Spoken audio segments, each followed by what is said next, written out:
Shunaqa gaplar kanali bu. Bu kanalning farqi kadr olindimi, kesilmaydi. Turmush o'rtog'im Zebo. Zebo. Xo'p, keyingisi Shahzoda. Shu sizmi? Men shu. Men shekilli. Men shekilli. Janob Rasul akani xonadon akasi shartimiz ekan-a? O'ylab gapirish kerak ekan-da siz. Bu bormi? Tepa bormi? Patolog bormi? Joyni burchagidan qarayotgan sigir. Janob Rasul bo'lishiga sabab uning akasi va ukasi Koreya davlatida ishlab topgan pullariga Janob Rasul bo'ldi. Shu kungacha mana 3,5 milliard so'm ketibdi. Muxlis panasida soqqa qilish sizni ko'rsatdi. Aytan, hit ashula. Bema'ni ashulami? Qiz bola emasmish degan tez orada kutib oling, Janob Rasuldan premyera. 2-3 yildan keyin kerak bo'lsa pulingga ham oldirolmaysan. Hurmatli kuzatuvchilar, bu gapni eslab qoling.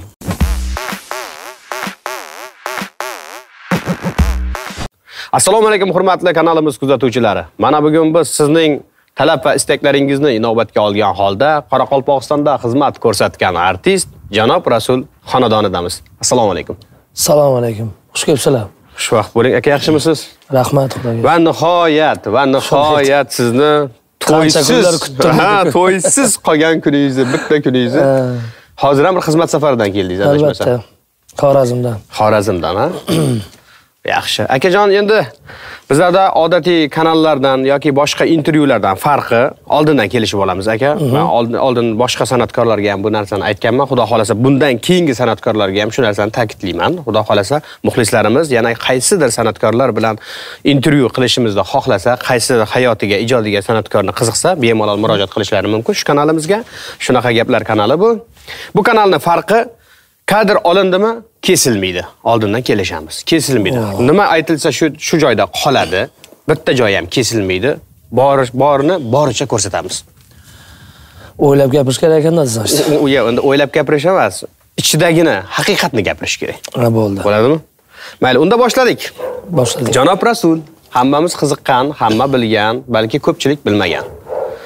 Nechinchi yil, qaysi sanada tug'ilgan?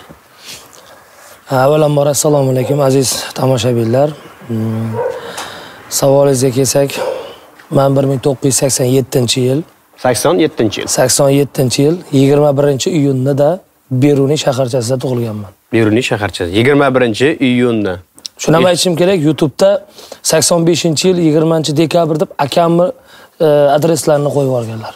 Shunga qarab, Google'da ham YouTube'da ham shunaqa yozilgan, lekin u xato. Asl 87-yilman. 87-yil 21-iyun. Mana shu oy tug'ilgan kunim, xudo xohlasa. Mana shu oy tug'ilgan kun. Hurmatli aziz muxlislar, Janob Rasulga atab qo'ygan sovg'alaringiz bo'lsa, marhamat, bemalol jo'natishlaringiz mumkin. Shunchani aytdim-da uni. Tama bor deysiz. Sizlar yoqdan? Asammi, mayda-chuyda ishlayapsizlar? Pulni ko'rsatdim, yoqmay ham qoldi. Pul bilan keldi. Janob Rasul bo'lishingizga sabab, masalan, sizni Rasulbek Sitchanov deb ko'p odam taniydi. Janob Rasul bo'lishingizga sababchi bo'lgan ijodiy mahsulot. Buni avval ham aytganmiz. Bugun ham aytib o'tiraman, balkim eshitmaganlar, bilmaganlar bordir. Janob Rasul bo'lishimizga sababchi bo'lgan, shu nomni qo'yishimizga sababchi bo'lgan bu hamma biladigan bir kino, Raj Kapurning filmi, Janob 420 filmini kinosidagi ashulani olib, xuddi shunaqa klip olganmiz. Va klipning nomini biz Janob Rasul 420 deb yozganmiz. Lekin maqsadimiz bu nimani qo'yish emas, taxallusni qo'yish emas edi. Shunchaki biz klipga nom berdik. Klipga nom. Keyingi qo'shiqlarimizda yana Rasulbek Seyitchanov deb chiqib boshlaganmiz, lekin odamlar Janob Rasul deb ketgandan keyin biz majbur bo'ldikki, keyingi kliplarimizda Janob Rasul deb yozishga o'shandan qolib ketdi bu. Endi mayli, keyin o'shandan qolib ketdi deyapsiz. Qaysi bir to'y xizmatida, mana o'zim ham guvoh bo'lganman, sizni to'ydagi suxandon davraga taklif qilayotgan paytida kutib oling sahnada, davramiz markazida yoki davra to'rida Rasulbek janoblari deb chaqirgan payti bo'lgan. O'shanda siz ataylab mikrofonni olib, o'sha suxandonga qarab, Rasulbek janoblari emas, hurmatli o'rtoq, Janob Rasul, qarang qanday jarangli eshitiladi deyilgan. Sizni Janob Rasul deb ayting deb siz undan kerak bo'lsa talab qilgansiz. Albatta. Sizga Janob Rasul deb murojaat qilishlari shu daraja muhimmi? Yo'q, men prosta xato aytmasliklarini xohladim-da. Xato aytmaslik. Sababi janob degan paytda odamlar meni sirasan u kelibdi deb qarsak chalish kuchliroq bo'ladi. Rasul janoblari desangiz, sal yaxshi eshitilmaydi-da. Har bir so'zni o'zi to'g'ri yo'nalishi bor keladigan. Xo'p, necha yildan beri ijoddasiz? 20 yildan o'tdi. 20 yildan o'tdi, ha? 20 yildan oshiqroq muddatda ijodda yuribsiz.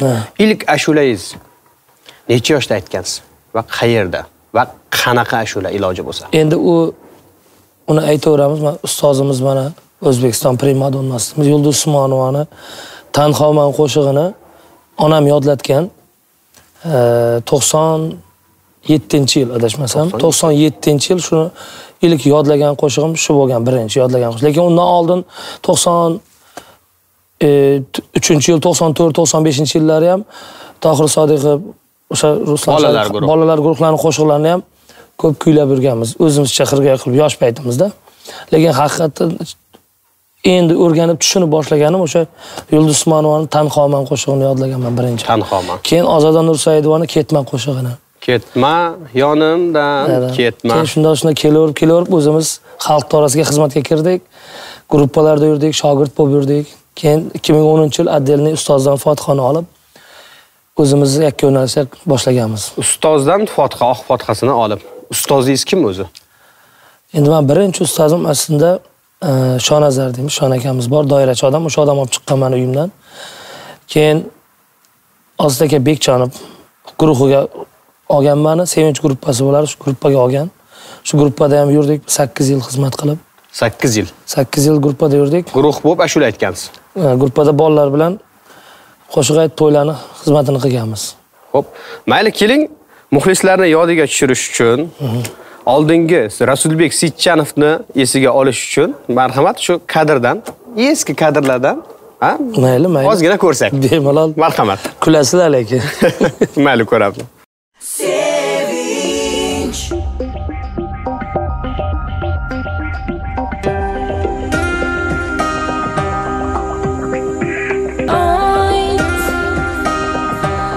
Nechun baxtim zavol, nechun otinch xayol, nechun sevgi bo'ldi bol. Sen menga ayt, yurakni har bir zarbasi, ko'ngilni har bir nolasi, nechun tinmay takrorlar ismingni. Ayt, mayli bu hayot hech achinmay, ajratib bizni ayamay.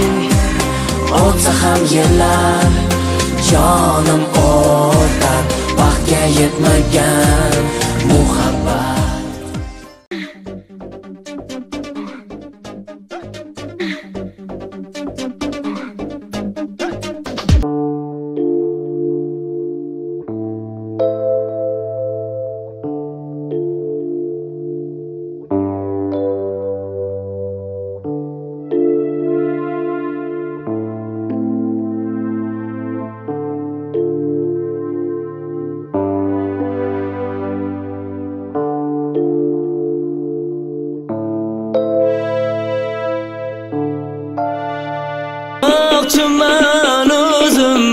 Jonim sening nozlaring bor, ko'ngling topmoqchiman o'zim. Tushun, yorim tushun, senga yoqmoqchiman o'zim. Jonim sening nozlaring bor, ko'ngling topmoqchiman o'zim.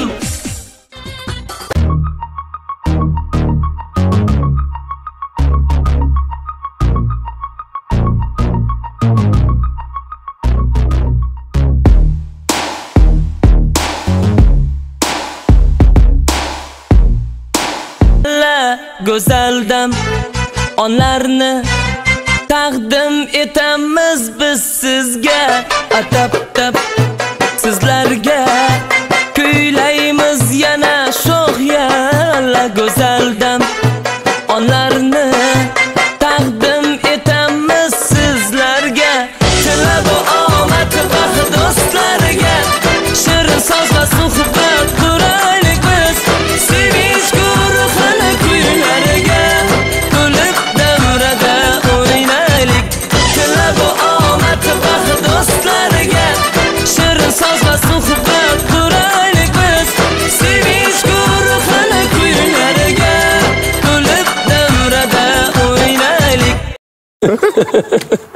Shu sizmi? Men shu. Men shekilli. Men shekilli. No'cha ozg'in bo'lgan ekansan. Ikki o'lchasa ham 40 kilo chiqmasin. O'zi ma'lumotingiz qanaqa? Ma'lumotim oliy. Ma'lumotingiz oliy. Xo'p, o'zingizni yozgan ilk ashulangiz o'zingizni qalamingizga mansub. Sababi biz ko'p eshitganmiz, Janob Rasul o'zi musiqa bastalaydi, o'zi kerak bo'lsa she'rni ham yozadi, o'zi ashulani ham aytadi.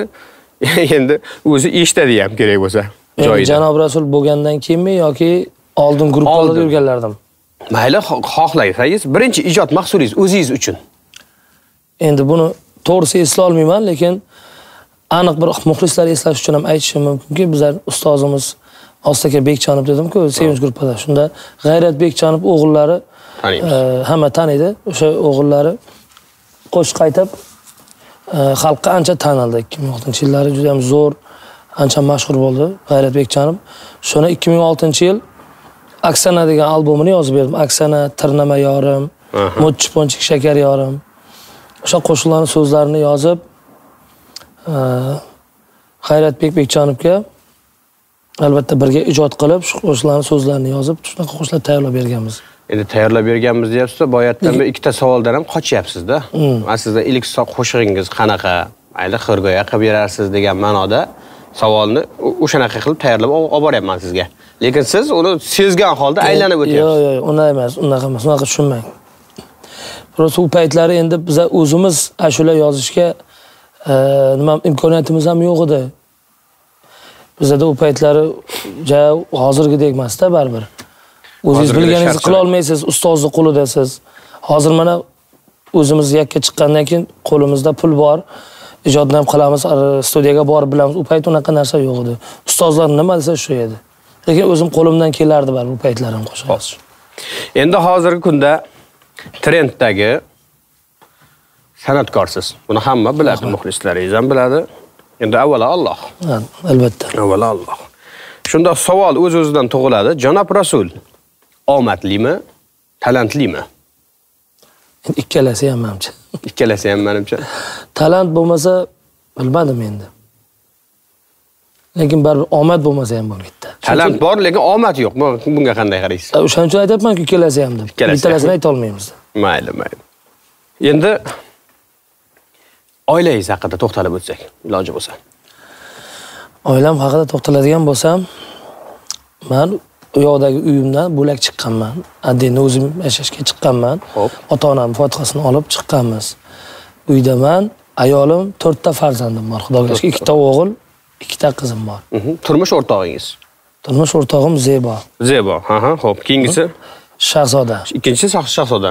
Yo'q, ikkinchisi qizim u. Shahzoda qizingizmi? Ha, ikkinchi Shahzoda deganga. Mayli. Qizim. Qizingiz? Birinchisi qizim. Xo'p. Birinchi farzandim. Ikkinchi farzandim o'g'il farzand Shahriyor. Uchinchi farzandim Amir. To'rtinchi farzandim Sadiya. Endi men siz bilan intervyu qilish uchun rosa harakat qildim. Kerak bo'lsa 1,5 oy desa ham bo'ladi. 1,5 oy chamasi men sizni bo'sh vaqtingizni qarab yurdim. Umuman bo'sh vaqtingiz ham bo'lmadi. Balkim vaqtimiz bir-birimizga to'g'ri kelmadimi? Ha, kelaman to'ydan, ha gaplashamiz, telefon qilamiz, to'ydan. Bugun ham to'ydan chiqdik. Bugun ham hozir mana birrov to'yingiz bormikan? Bir to'ydan kelgansiz mana hozir ham. Endi hozir o'ylab qarasam 4 ta farzandim bor deyapsiz. Lekin kunda to'ydasiz. U to'ydan kelgandan keyin-da u. To'ydan kelgandan keyin to'y. To'ydan kelgandan keyin konsert. Qo'yin. To'yda esa konsertga aylanadi. Konsert. Ay iloyim. Umrlari bilan bergan bo'lsin. Rahmat. Endi va oila deyapsiz, aka-ukalar, opa-singil. Biz o'z oilada 3 ta o'g'il, 1 ta qizmiz, 4 ta farzandmiz. Uchalamiz ham uylanganmiz. Jasur, Rasul, Mansur. Keyin singlimiz bor, Surayyo. U ham turmushga chiqib ketgan. Baxtli bo'lsin. Xudoga shukr, hammamizda farzand bor, singlimda ham farzand bor, hammasi baxtli, Xudoga shukr. Endi bu 3 o'g'il, 1 ta qizmiz deyapsiz. Bu 3 o'g'ilga 3 og'ayni botirlar degan ta'rifni bergim kelyapti hozir. O'sha fikr hozir men kallamga keldi, lekin bu fikrni aytishdan oldin Mana akam Jasur, ukam Mansur deyapsiz. Xalq og'zida yurgan balki bu mishmishdir. Balki bir ig'vo, bir fitna, fasod bir gapdir. Bir gapni men sizga aytsam. Ayting.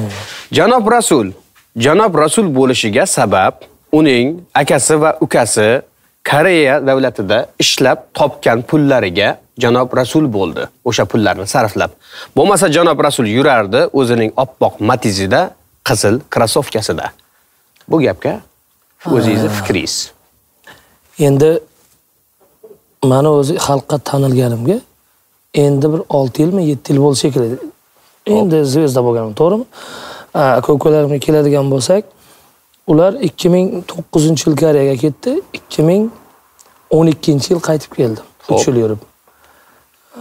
Endi baribir yordami tegdi, yordam tegmadi deya olmayman. Tegdi, lekin meni Janob Rasul qilishga u emas sababchi. Avvalambor Alloh. Lekin ularni ishlagan haqqiga emas. Ularni ishlagan haqqiga rostdan ham uyimizni atidor remont qildik, hamma joyini. Uyni oldin men remont qilaylik, keyin bo'lsa bo'lam. Keyin ular qaytib kelishdi, qaytib kelgandan keyin bizlar uylandik, Jasur akam bilan ikkalamiz. Keyin qo'shiqlarimiz 2013-yildan keyin omadli bo'lib chiqib boshladi, yaxshi qo'shiqlar. Ular ikkalasi ham Koreyadan qaytib keldi, u yoqdan pul kelib turgani yo'q. U yoqdan kelgan pullarga ana uyni yaxshilab remont qilganmiz, hamma joyini boshqatdan noldan qilib, remont qilib, keyin to'ylarimiz ko'payib ketib o'zimiz, keyin men o'zi oldin ham rasxod qilmaganman. Nimaga? Agar muxlislarimiz biladi-ku, mana men yo televideniyega chiqmaganman, yo qimmat klip olmaganman. Agar ular 3 yil Koreyada yurgan bo'lsa, 3 yil Koreyadagi puliga shunaqa professional kliplar olib tashasa bo'ladi, O'zbekistonda hamma kanalni sotib olsa bo'lardi. Har kuni chiqish uchun sotib olsa bo'lardi. Lekin men umuman chiqmaganman-ku. Bu yerda demak, xalqimizning fikri shuda, endi mayli baribir ularning ham bir hissasi bor bab. Hozir kunda mana yordami tegyapti yonimda yurib. Shuning uchun menga avvalambor o'ylayman, Alloh omad berdi deb o'ylayman. To'g'ri. Men sababi hech qanaqa ortiqcha bir pul rasxod qilganim yo'q bu san'at uchun. Avval ham aytganman, buni muxlislarimiz ham, ko'pchilik san'atkor do'stlarimiz ham biladi. Mana siz ham bilasiz buni. Yonimda anchadan beri yuribsiz, kliplarimda ham ishtirok qilgansiz. Buni siz ham bilasiz. To'g'ri. Endi bular men sizga berayotgan savollarim odatiy tarzda muxlislardan kelgan savollar, muxlislarning qiziqishi. U muxlislarni to'g'ri tushunasiz. Endi san'atkor ham muxlis bilan san'atkor. To'g'ri. Lekin san'atkor muxlis bilan san'atkor deyilgani bilan muxlis bevafo degan gap yuradi san'at ichida. Bu gapga, bu fikrga qanday qaraysiz? Muxlis bevafo emas. Agar siz san'atni to'g'ri qilsangiz, hamisha ijodda bo'lsangiz, muxlis sizni tashlab ketmaydi. Muxlis majbur bo'ladi sizdan ketishga. Nimagaki siz ijodingiz yaxshi bo'lmaganligi uchun u boshqa san'atkorda, boshqa nedan izlaydi yaxshi qo'shiqlar. Shuning uchun biz o'ylaymizki, hali ijod qilibman, san'atkor tashlab ketdi, bevafolik unaqa emas, muxlis bevafo emas. Xo'p, muxlis bevafo emas deyapsiz. Bugun Janob Rasulga qarsak chalayotgan muxlislar ertaga bir kun kelib boshqa bir san'atkorga qarsak chalmaydi deb siz o'zingiz ishonch bilan gapira olasizmi? Endi qarsak chalaveradi. Muxlisi eshitishga haqqi bor har bir san'atkorning. Yoki kimgadir muxlis bo'lsa-ki, boshqani eshitmasin degan joyi yo'q. Uni haqqi bor muxlisni. Hammani eshitishga haqqi bor. Har bir san'atkorning muxlisi bo'lishga ular haqli. Shuning uchun bu narsani u bevafolik qildi deyishga haqqimiz yo'q. Yaxshi chiqib ketyapsiz savollarning javobidan. Nima deydi? Suvdan baliq qochganday. Lekin bu savollarni aytayotganim sababi, muxlis deb boyatdan beri aylantirib kelayotgan sababi, yaqin bir oy ichida ancha shov-shuvlarga sabab bo'lgan, ancha mishmishlarning orasida yana ham sizni kuzatuvchilaringiz ko'payishiga kerak bo'lsa, sababchi bo'lgan, rosa maqtab kommentariyalar qoldirgan. Bu kommentariyalarni o'qigan Janob Rasul hatto kommentariyalarni ham ilib tashagan, kommentariy yozmaydigan qilib, oddiy qilib aytganda, qisqa qilib TikTok ashulangiz. Bu ashula yaralishi, aytilishi. Endi bu ashulani bir 5 oy ichida o'ylab shu ashulani yozdik. Bu hech qayerdan olinmagan. Hozirgi zamon hamma yoshlarimiz TikTokda hozir. Shu maqsadda u so'zlari TikTok aralashtirib yozganim sababi o'sha yoshlarda TikTokda shu qo'shiqni yanada ommalashish uchun yozilgan bu. Endi u kommentariyaga keladigan bo'lsak, mana 90-60 qo'shig'imiz. Chiqqan payti shunaqa kommentariyalar bo'lgan, bu nima degan, buni 90-60 qiz bola emasmish degan, qiz menga emasmish, u aslida qiz menga mosmish degan so'z u. Lekin ular qiz bola emasmish deb aytayapti deb menga ancha yomon kommentariyalar kelgan, lekin men parvo qilmaganman. Endi bu degani janob Rasul muxlislar fikriga parvo qilmaydimi? Yo'q, men har birining fikrini e'tiborga olaman baribir-da, lekin baribir yomon kommentariy ham sizga foyda bo'lishi mumkin-da. Biz buni 90-60 ta bilganmiz. Bizlar bu qo'shiqni atayin qildik deya olaman, kommentariy bo'lish uchun. Yomon kommentariy ham, yaxshi kommentariy bo'lish uchun buni atayin ham qildik. Sababi 90-60 ta qo'shiqda shu narsani isboti bo'ldi. Yomon deb so'zlarni yomon deb turibdi, ma'nosiz deb turibdi, lekin qo'shiq qanchalik omma bo'lib ketgani buni muxlislarimiz bilishadi buni. TikTok ashulasini aytishimga sabab TikTok xalq orasida, yana muxlislar orasida yana ham ommalashish uchun aytdim deyapsiz. Albatta. Xo'p, san'atkor aytayotgan ashulasi bilan, qilayotgan ishi bilan xalqqa, odamlarga, muxlislarga o'rnak bo'lish kerak emasmi? Endi unaqa qo'shiqlarimiz ham bor. Lekin u qo'shiqlarimizni baribir biz ko'paytirsak, hali siz aytgandek bo'ladi, muxlis bevafo degandek bo'ladi-da, yaxshi qo'shiq chiqarmay qo'ydi bu deb o'zi boshqa bir hit chiqaradigan odamni eshitib boshlaydi. Boshqa bir hit biz majburmiz-da. Janob Rasul uchun hit ashula bema'ni ashulami? Bema'ni ashulalar aytish hitmi? Bu ham ma'noli ashulangiz. Yo'q, bu hamma uchun ham bu ilojimiz yo'q, bu dunyo talabi bu. Dunyo talabi? Dunyo talabi. Bu TikTok paq dunyo talabi. Dunyo talabi, iloji yo'q-da, boshqa nima qilasiz? Har bola deb chiqib oxirgi marta esla olasizmi o'zi bir ma'noli ashula aytganingiz? Albatta, nimaga? Masalan, ona haqida, vatan haqida, Qoraqalpog'im, sog'indingmi, mana do'st degan qo'shiqlar, erkak degan qo'shiqlar bor. Buni lekin qarang, muxlislar ham bilib o'rmaydi. Lekin mana hammasi YouTube'da turibdi. 3 yil deganda 15 ming prosmotr. Bu degani nima qilish kerak? Bozorga siz narsangizni olib chiqib sotmoqchi bo'lsangiz, lekin siz zo'r narsa olib chiqdingiz, original narsa olib chiqdingiz. Bu yozdan kimdir keldida o'sha narsani, misol olma qilamiz, bitta olmani, original olmani qo'ydim, lekin men artmasdan, yaltiratmasdan qo'ydim, lekin bu original. Kimdir keladi, artib, yaltirab, chirik olmani, chirikini yoshirib qo'yib sotyapti, u chirik olma tez o'tib ketyapti. Buni olmayaptilar hech kim. Xalqimiz o'zi oluvchi xalq, eshituvchi ham xalq. Shuning uchun shular agar original narsani eshitib faqat shunga like bosib, shuni talab shunga kuchli bo'lsa, biz ham albatta shu narsani chiqaramiz. Lekin talab boshqa narsa bo'lib ketdi-da hozirgi zamonda. Talab shunaqa qo'shiqlarga bo'lgandan keyin bo'lmasa bozoringiz yurmaydi. Bozorda siz turaverasiz, narsangiz o'tmaydi sizga. Talab, siz muxlislar, san'atkor muxlislarning talabiga qarab ish ko'rish kerakmi shunda? Endi san'atkorga muxlis ergashish kerak emasmi? Endi boshqa nima qilasiz? Zamon talabi dedim-ku. Zamon talabi. Zamon talabi shu. Biz qilib ko'rdik. 10lab, 20lab ashulam bor. YouTube'da yozib ko'rsin, maqom suvorilarim bor. Lekin hech kimga keragi yo'q, prosmotrlari ham yo'q. O'zining kerakli yoshli insonlar eshitib qo'yibdi. Bo'ldi, to'xtagan ular. Nima qilish kerak? Mayli. Hurmatli aziz kuzatuvchilar, tez orada kutib oling Janob Rasuldan premyera. Instagram. Boshqa iloji yo'q deyapsiz, zamon talabi deyapsiz. Lekin faqat Instagramda bilan cheklanib qolib turganim yo'q. Xo'p. Buni o'zingiz ham yaxshi bilasiz, do'stim. Uni muxlislar ham ko'psi biladi. Mana qanaqa qo'shiqlarim borligini ham. Vatan haqidagi yurakdan chiqqan so'zlar, ona haqida, do'st haqida, erkak haqida. Bu ashulalarimiz ko'p bunaqa qo'shiqlar. Lekin bizning yo'nalishimiz baribir mana qarab shunda deysiz-ku, lekin men shu qo'shiqlar bilan O'rta Osiyoga tanilmadim. Men O'rta Osiyoga tanitgan qo'shiqlar o'sha Captiva, 90-60, Super, shunga o'xshash qo'shiqlar O'rta Osiyoga mana Qoraqalpoq Beruniyni tanitdi, O'zbekistonni tanitdi deb ayta olaman bemalol. Buni hamma biladi. Mana internetda kerak bo'lsa o'sha qora tanli insonlar ham qo'shiqlarimni aytib, o'ynab, hazil qilib, meni atmetga qilib qo'yib turibdi. Turkiya bo'lsin, Ozarbayjon bo'lsin. Mana Dog'istonlik Baxtabar degan yigitimiz ham shu 90-60 qo'shig'imizni TikTok deb aytib chiqdi. U ham ancha hit bo'lgan hozir u yoqda. Bu Agar men shu yerda erkagimni nimaga ular aytib aytmaydi erkak degan qo'shiqni, ona degan qo'shiqni. Bizlar baribir chegaradan chiqishga majburmiz. Dunyoga chiqish uchun yoki o'rtasiga chiqish uchun do'stimiz majburmiz. Mayli. So'zimizni boshida aziz kuzatuvchilarga aytdik. Bugun biz Qoraqalpog'istonda xizmat ko'rsatgan artist janob Rasul bilan suhbatdamiz dedik. Endi bu unvonni olish, bu unvonni berish ham osonlik bilan bo'lmaydi. Albatta. Unvon olishni o'zi. Endi unvon olgan san'atkor o'sha unvon san'atkorga yanada ko'proq xizmat qilib, mehnat qilish vazifasini yuklamaydimi? Albatta. Shuning uchun ham har bir haftada bir marta bo'lsa ham davlat tadbirida borman. Aytishsa bemalol tadbirlarga qatnashib o'tamiz. Mana muxlislarimiz o'zlarim tomosha qilib turgan bo'lsa, kuni kecha mana Bo'zato'da bo'lgan yoshlar festivaliga ham qatnashdik.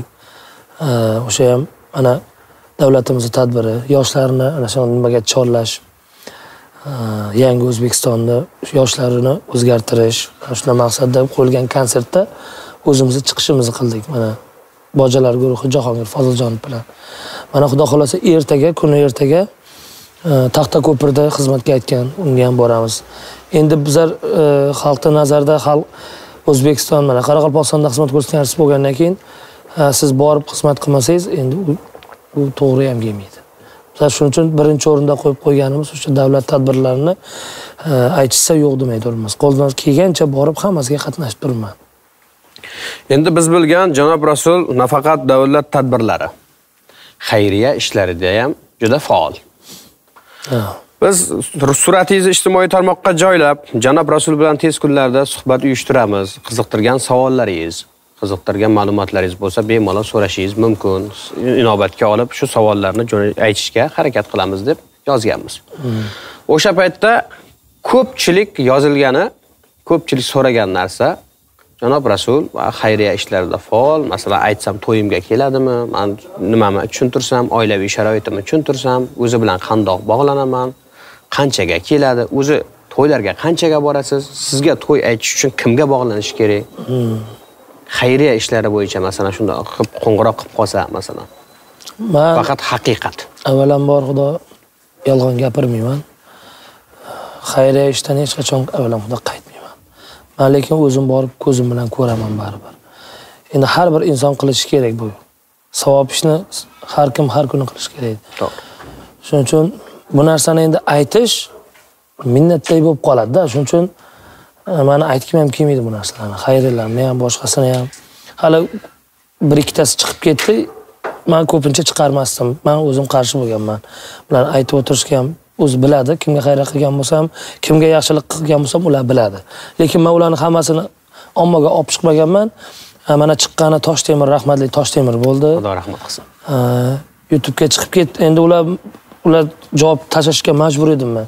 Janob Rasulni taklif qilib turibmiz degandan keyin men javob chiqardim, keyin shundan keyin xalqqa ommaga chiqib ketdi. Bo'lmasa men shundoq borib bermoqchi edim. Bu yerda bloger yigitlarimiz bu zapis baribir tarqalib ketardi. Bloger yigitlar shu zapisni olgandan keyin. Shuning uchun u xayriya ishlarimiz baribir chiqib ketdi. Aslida uni har kuni desam ham bo'ladi. Har kuni ozgina bo'lsa ham, kimdir gap bilan bo'lsa ham xursand qilib qo'yish kerak baribir. Bu ishni har kim qilish kerak. O'zi bu hayotda eng arzon narsa ham, eng qimmat narsa ham hozir mehr bo'lib qoldi. Insonlarga ko'rsatiladigan. Unvon deyapmiz. Unvon masalasi, masalan, unvon olish qanday bo'lgan? Xalq tadbirlarini hisobidan balki pul berib olgandirsiz, ancha Xudo saqlasin. Mana Xudo tepamda aytdim-ku, yolg'on gapirmayman dasturxon ustida. Unaqa narsa bo'lgani yo'q. Unga men o'ylayman, sabab o'ylashimcha bizlar bundan 3 yil oldin Nukusda Turon stadionida konsert berdik. Orolim qayt deb. Orolim qayt. Bu konsertni berishimga sabab men o'sha Orol bo'yida bunaqda mana mehnat qilib, o'sha saksovul ekib yurgan yurtdoshlarimizga borib konsert qo'ydim 2 yil. Keyin tushgan mablag'ni mana 144 million so'm pul tushdi stadiondan. O'sha men chin ko'ngilda yurakdan o'shani Orol fondiga o'tkazdim. Negaki ozgina bo'lsa ham yordamim tegsin. Meni ham shu havodan nafas olayapman. Degan maqsadda qilganman. U narsani unvon olish degan maqsadim ham bo'lmagan. Menga aytishmagan ham shunchaki o'tkazdim-da, men konsertni o'tkazdim mayda. 2-3 mayda. Xo'p, adashmasam. O'tkazdim-da ketdim. Oradan bir 3 oy o'tib, to'yda Navoiyga to'yga kelayotganda qo'ng'iroq bo'lib qoldi. Hozirgina senga Qoraqalpog'istonda xizmat ko'rsatgan unvoni o'qildi deb. Men yig'lab o'rganman. Meni hech qanaqa xabarim bo'lmagan bu narsadan. Mana yolg'on gapirib turganim yo'q, tepada Xudo bor. Buni olishimga sabab aynan o'sha Orolga qo'ygan xayriya konsert bo'lgan. Bo'lmasa bu xizmat ko'rsatganda 20 yildan beri xizmat qilib yurgan san'atkorlarni men bilaman, lekin ololmagan. Bu narsa pul bilan bo'lmaydi. Bu yerda juda ko'p odamni, kattalarimizni qo'li qo'yilib o'tadi bu narsadan. Mehnat. Buni tegida ko'p xavosi bor. Xo'p. Yaqinda o'zlarimizni Beruniy tumanidagi amfiteatrda bo'lgan konsertingizda Range Rover, adashmasam, avtomobilingizni rusumi shunaqa edi. O'sha avtomobilingizni rozigirish sifatida o'yinga qo'yib o'tkazdingiz. Endi muxlislarda har xil fikr uyg'onadi-da.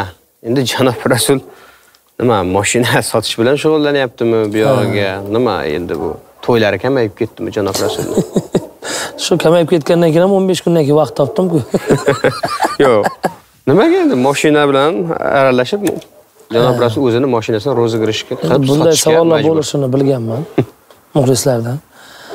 Endi bu narsani men qilmoqchi emas edim, lekin shu mashinani olganimdan keyin Instagramda jonli efir qilib turganimda muxlislar yozib yotdi, hozir hamma giveaway konkurs o'tkazadi, rozigirish o'tkazadi.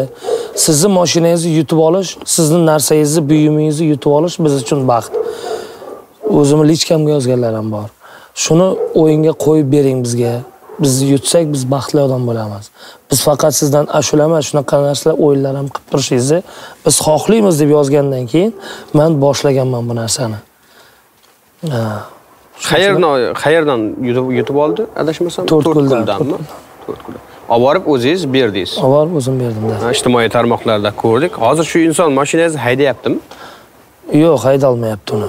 Nima? U endi uni mashinani olib borib berib kalitini bermadingizmi? Nima qildingiz? Endi u yoqda haydash, bu mashinani o'zi bu yoqda haydash o'zi xato narsa. Sabab bizda hali to'g'risini aytish kerak. Xo'p. Talabga javob bermayapti yo'llarimiz ham, benzinlarimiz ham. U mashinalar juda ham kaprizli mashinalar. Kamida 95-98 benzin solish kerak. Qani unaqa benzin? 91 ni 92 ni zo'rg'a solamiz. Endi unaqa benzin yo'q-da. Shu givi o'tirayotgan paytingizda aytmadingizmi endi shu mashinani yutgan odamga benzini bilan beraman deb? Yo'q, uni aytib bo'lmaydi, qanaqa benzin yetkazib berasiz? O'zimga topa olmayapman bu benzinni. Ha, mayli. To'y xizmatlarida ko'p yurasiz. Endi to'yda qiziqarli voqealar yoki ko'ngilga tegadigan voqealar bo'lishi tabiiy. Albatta. Keling, shu to'ydagi xizmatlaringizdan esda qoladigan voqealardan eslashsak. Esda qoladiganmi? Ko'ngillisidanmi, hazilidanmi endi? Xohlagan. Mayli, ko'ngillisidan boshlaymiz. Shunaqa voqea bo'lgan. To'yga bordik. Aynan Beruniyda bo'lgan shu. O'zimizning yilda. O'zimizning yilda bo'lgan. Ikkita san'atkor aytilgan to'yga. Bitta to'yni ikkita san'atkor o'tkazyapti, dijurniy bo'lib. Xo'p. Endi ancha oldingi gap bular. 8-9 yil bo'lib qoldi menimcha. Men ham bir ro'ga aytildim. O'sha to'yga. Kuyov bilan akasi o'rtog'im edi. Men kelib ber degan uchun, borib ber degan uchun shundoq borib berdim men. Pul olmasdan shundoq bordim to'yga. Hali ikkita san'atkor qo'shiq aytayapti. Goh u, goh bu, shunaqa bo'lashib aytayapti. Menga navbat berdim deb marhamat davraga janob Rasul dedi, yana qaysidir boshlab ketadi, bermaydi. Nomer bermadi menga qisqasi. Endi bu san'atkorlik kimligini aytish shart emas. Qisqasi qo'shiq ayta olmadim. Shunda alam qilgan menga. Qattiq alam qilgan. Aynan Beruniyda bo'lgan. Shu paytda bo'ldi, men endi kirmayman deb tashqariga chiqqanimda o'sha kuyov bilan akasi yonimga chiqdi. Yonimga chiqib, Rasul uzr shunday bo'lib turibdi, shunaqa bo'lib turibdi dedi. Keyin Men aytdim, qarab tur do'stim dedim. Ko'p emas 3-4 yildan keyin yoki 2-3 yildan keyin kerak bo'lsa pulingni ham oldira olmaysan deganman. Shu darajada alam qilib gapiraman. Alamdan. Lekin men alam qildi-da. Oradan 2 yil, 2,5 yil o'tdi. Xuddi o'sha do'stim to'yga aytib keldi. O'g'lini sunnat to'yiga aytib keldi. Puliga oldira olmayapti. Yo'q, kunim band. 3 oylab zanitman. Puli bor, lekin olib kelishga o'zi nima yo'q. Mana bu aniq bo'lgan voqea bu. Qoyil. Endi hozir qiziqda, masalan, hozir kuzatayotgan kuzatuvchilarimiz ham hozir bu suhbatni eshitgandan keyin kimsan janob Rasulni to'yga aytib kelishni o'zi muammo-yu. Hozir siz to'yga borib ashula ayta olmay qaytdi deysiz. Aytlari uruvenimiz shunaqa ro'yatda endi. Uruven degan darajangiz. Daraja uruvenida. Hozir ruschani ancha biladi yoshlar. Endi o'rganib ham qoldik, ruscha qo'shib gapirib, hayotda qo'shib gapirgandan keyin bu ketib qoladi. Ahamiyat bermaysizlar. Bemalol. Xo'sh, yana bittasi bo'lgan, juda ham bu xavflisi bo'lgan. Xavfli o'sha bo'ldi, bu viloyatlarda bo'ldi. Xo'p. Bu 2 yil bo'ldi bu voqeaga. 2 yil ko'p bo'lmabdi hali. Bo'lmadi. Shu viloyatlardan kelmasdim umuman. Faqat shu yoqlarda to'yda edim. To'yni o'tkazdik, chiqdik. Endi qaysi viloyat ekanini aytsam, to'g'ri kelmas. Sababini hozir bilasiz. To'ydan chiqdik, yo'lda kelyapmiz. Ashu Buxoroning yo'lida betonka joy bor, tekis yo'l. Tekis yo'lga chiqqunizcha sekin haydab kelasiz, yo'llar o'nqir-cho'nqir. Betonkaga chiqdik-da bosdik mashinani. Mashina katta mashina bossangiz yuradigan, har doim butun tekis bo'lgandan keyin bosasiz. 160, 170 bosasiz. Shundoq ketyapmiz. Betonkaga chiqib, yarim soatcha yurdik, yarim soatdan keyin shundoq mashina qaltirab ketdi. Tormozga dedim, tez tormozni bosib to'xtadik, tushsak, qarasak orqa balon, men o'tirganda orqa balonni mana boltlari bo'ladi-ku, qatirib qo'yilgan 5 ta bolt. Xo'p. O'shani to'yda mashina turgan vaqti boltini 2-3 ta rezva bo'shatib, yumshatib ketgan. Mashinani boltini bo'shatib ketganlar. Astag'firulloh. Polni olib tashamagan. Shu tez chiqib qolmasligi uchun, katta tezlikda chiqib ketish uchun uni 3 ta rezva qaytarib qo'ygan ketgan. Bu endi bu ko'rganim yo'q, lekin bo'shatib ketgandi, lekin u aynan 200 ga, o'sha payt 200 edi mashina. 200 gani balonini yechish problema. Ustiga minib yechardik, bu kulchini agar yarilib qolsa. Ustiga minib bultini zo'rg'a yechardik. U chiqib ketmasdi hech qachon. Bu bo'lgan voqea. Zo'rg'a to'xtab qolganmiz 170 tezlikda. Agar shu keyingi balon chiqib ketib turib, ag'darilib ketsa ketgan edik bizlar. Lekin Xudoning o'zi bir asragan.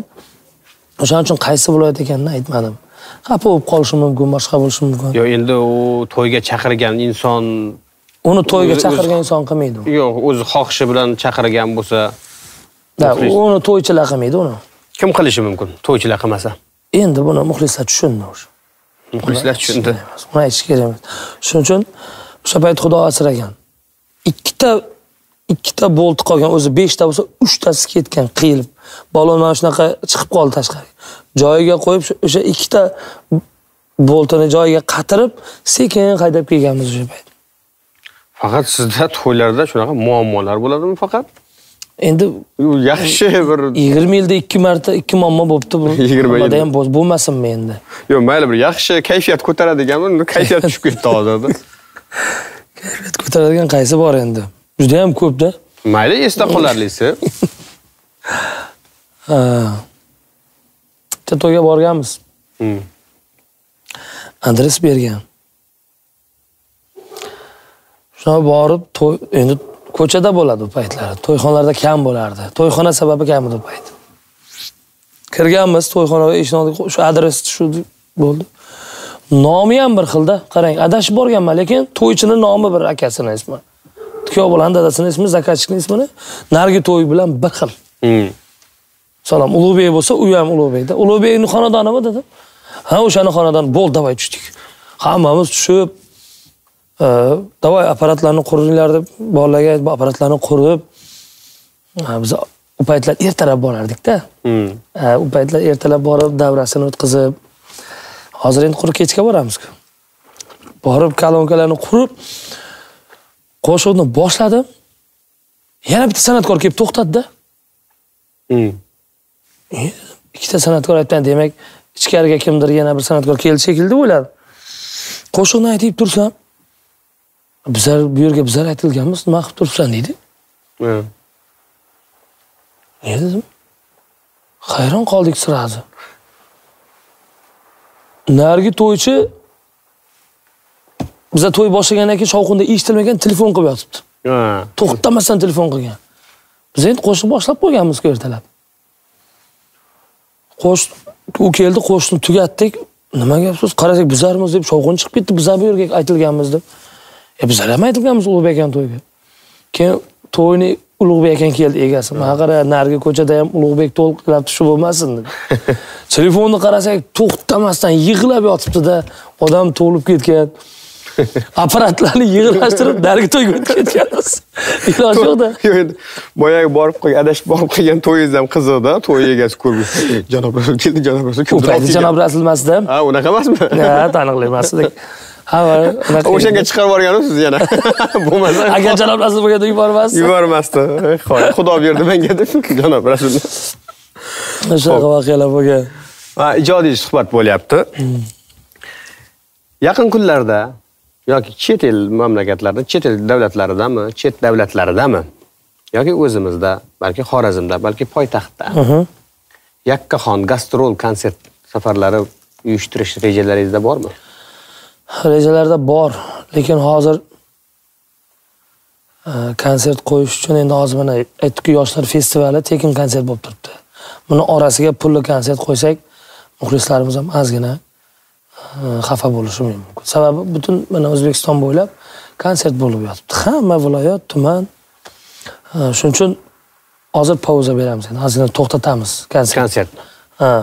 Shuning uchun xudo xolasa albatta niyat bor. Mana karantin qoidalari ochilib, chet ellarga chiqib konsert qo'yish, Turkiyaga borib konsert qo'yish niyatim bor. O'zi 4 yil oldin borib Turkiyada konsert qo'ygandim. Hozir talab juda ham kuchli bo'lyapti unga qaraganda. Xo'p. Xudo xolasa niyat bor. Shu karantin qoidalari ochilib, xudo xolasa butun dunyodan o'sha yumshab, butun dunyodan virus degan balo ketib, yana avvalgidek bo'lib ketgandan keyin men o'zim niyat qilib qo'yibman, shu Ozarbayjon, Turkiya, Qozog'iston, Moskva, mana Tojikiston qo'shni davlatlar. Tatariston bor, Turkmaniston bor, Qirg'iziston bor. Hammasiga borish niyatim bor. Xudo xolasa. Hurmatli kuzatuvchilar, bu gapni eslab qoling. Xudo xolasa. Ancha negativ fikrlar yozilgan bo'lsa ham, shu TikTok ashulangizga eshitishimiz bo'yicha Janob Rasul TikTok ashulasiga klip olish harakatlarini boshlab yuborgan. Albatta, endi boshlab yubordik. Klip olmoqchimiz haqiqatan o'sha ashulaga? Xudo xolasa olamiz bunga. Endi buni o'sha TikTokker yigit qizlari gaplashib, o'shalar bilan maslahatlashib, albatta olamiz vaqtimizga qarab. Buni olish niyatimiz bor. Niyat bor. Bir klip bilan ham ancha qo'shiq ilgarilab ketish kerak menimcha. Endi hozir ham mana to'ylarda yaxshi so'rab turibdi shularni. Birdaniga o'rganib ketish, shular degan shunaqaki, birdaniga o'rganib ketish ham qiyin. Buni birinchi bor bizlar Captiva qo'shiqda bilganmiz. 8 oymi 9 oy yotdi u qo'shiq. To'ylarda ham aytmadim uyalganimdan. Xalq ham shunaqa, qanaqa qo'shiq deb xalq ham hayron qolgan. Bu nimasi deb. U qo'shiq o'sha klipdan keyin juda ham oradan 8 oy o'tdi, klipdan emas. 8 oydan keyin o'zidan o'zi qo'shiq ommalashib ketdi. O'zidan o'zi.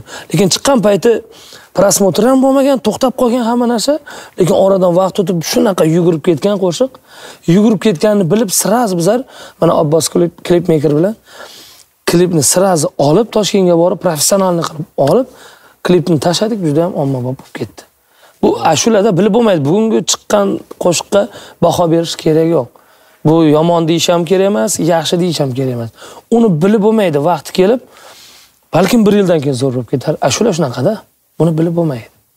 Balki zo'r yoki yomon deya olmaymiz hozir. Mana bu qo'shig'imiz zo'r deya olmayman. Yoki mana hit aniq deb chiqarganim yo'q. Shunchaki muxlislarga tashab ko'rdim. Lekin hech xayolingizda o'tmadimi? Xato qildim-o, men shu ashulani aytib. Har bir qo'shiqda o'tadi. Xato qilmadimmi? Men ham endi baribir o'ylanaman-ku. Lekin chiqaraman, chiqqanidan keyin oradan bir to'ylarda kelib уже 3-4 marta so'ragandan keyin, demak, xalqimizga yoqayapti, kayfiyatimni ko'taryapti, men xato qilmadim deb keyin yana lekin har qo'shiqda o'ylanaveraman. Shu qo'shiqni chiqarsammikan, chiqarmasam. Shuncha ham menda qo'shiqlar juda ham kam chiqadi. Agar chiqaraman desam, menda hozir ideya juda ham ko'p olib qo'ygan. Chiqarib tashlasam bo'lmaydimi tez-tez? Yo'q. Men o'zim muxlislarni o'zi o'rgatishim kerak-da. 6 oydan bir qo'shiq berishga, 1 yilda bir qo'shiq, 1 yilda 2 qo'shiq berishga muxlislarni o'rgatib qo'ysangiz, ertaga o'zingiz qiynalmaysiz. Negaki muxlis o'rganib qoladi-da. Misol bir bolani ham har kuni yaxshi ovqatga o'rgatsangiz, keyin ovqatdan qisib qo'ysangiz yig'laydi u. O'rgatib qo'ygansiz o'zingiz uni. To'g'ri. Hamma narsa shunaqa. Hatto mashinalar ham yaxshi benzin solib yuringda, yomon benzin solib shaqirlab qoladi. Yoki metanga postoyanni o'rgatib qo'yib, eng zo'r benzin solsangiz ham shaqilib yuradi. U metanga o'rganganda o'sha. Shunaqa narsa-da bu. Odamlar ham fikri anaqasi shunaqada o'zi. Misol endi hozir 6 oyda bir, Rasul o'zi 6 oyda bir qo'shiq beradi. Yoki 7 oyda. Lekin har kuni beraversangiz, ertaga siz har kuni chiqara olmay qolsangiz nima bo'ladi hit? Oson narsa emas bu hit yaratish.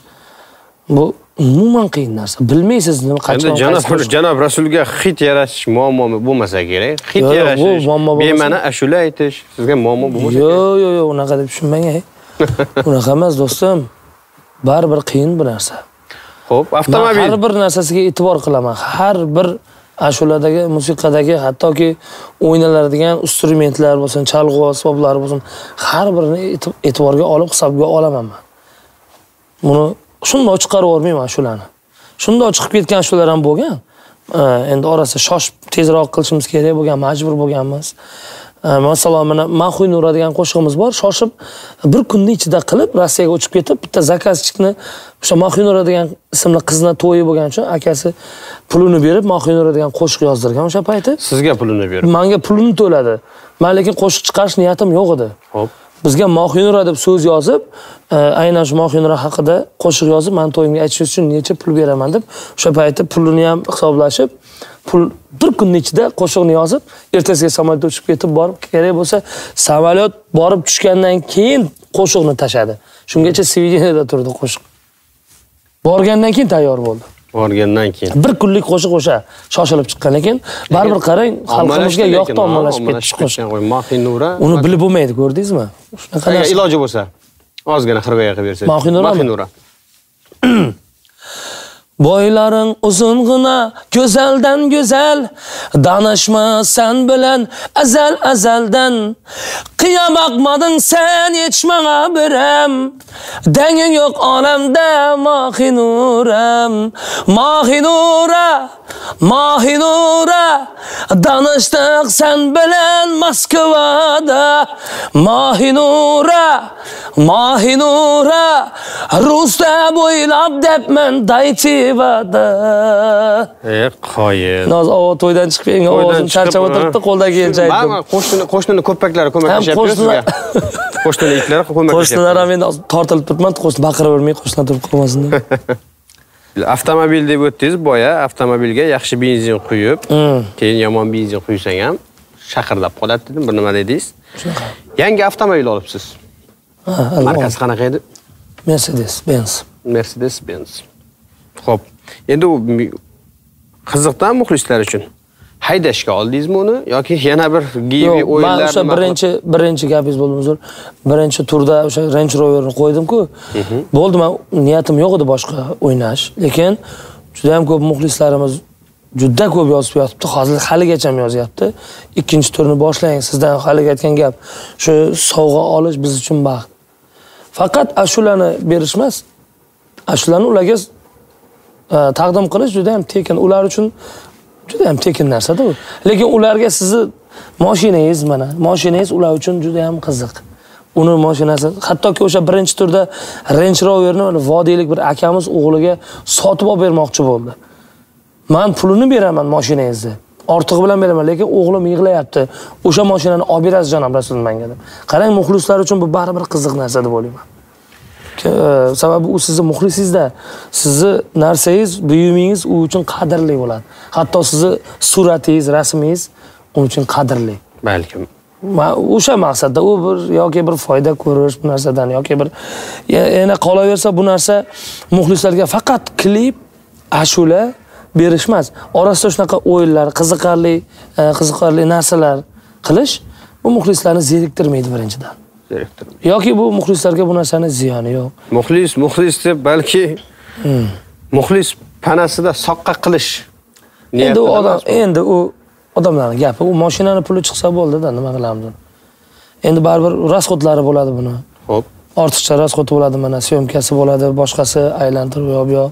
Baribir ozgina bo'ladi emas. Foydasi bo'ladi, ozgina bo'ladi. Unaqa bir o'zini rasxodi uchun olinadi u narsa. Sababi mashinani olgandan keyin buni kamskotini to'ldirish uchun bu inomarka mashinalar shunaqaki, kamskotini to'ldirish o'ziga 5000 10 ming dollar ketib qoladi. Mana balon qo'yasiz, balonlar qimmat, amortizatorlarni yangilab qo'yish kerak. Hamma joyning kamchiliklarni yo'qotib, kimgadir mashinani bergandan keyin u ham bir maza qilib minish kerak uni. Olgandan buzilsa u to'g'ri kelmaydi.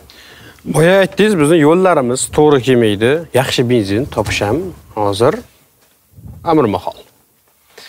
Endi boya Range Roverni 4 kunlik akaxonimiz nasib qilib yutgan ekan. Uni ham haydolmayapti deyapsiz. Haydolmayapti. Endi bu Mercedes-Benz'ni ham ertaga bir yaxshi inson, bir zarur inson nasib qilib yutdi. Bu mashinaning taqdiri qanaqa bo'ladi? Endi taqdirini mana misol qarang. Bu mashinani olsa, uni aniq ishonaman, agar shunaqa bir kambag'al oilaga tushib qolsa, yetar etmas oilaga tushib qolsa, uni albatta hayotini o'zgartiradi. Nimagaki bu mashina arzon mashina emas.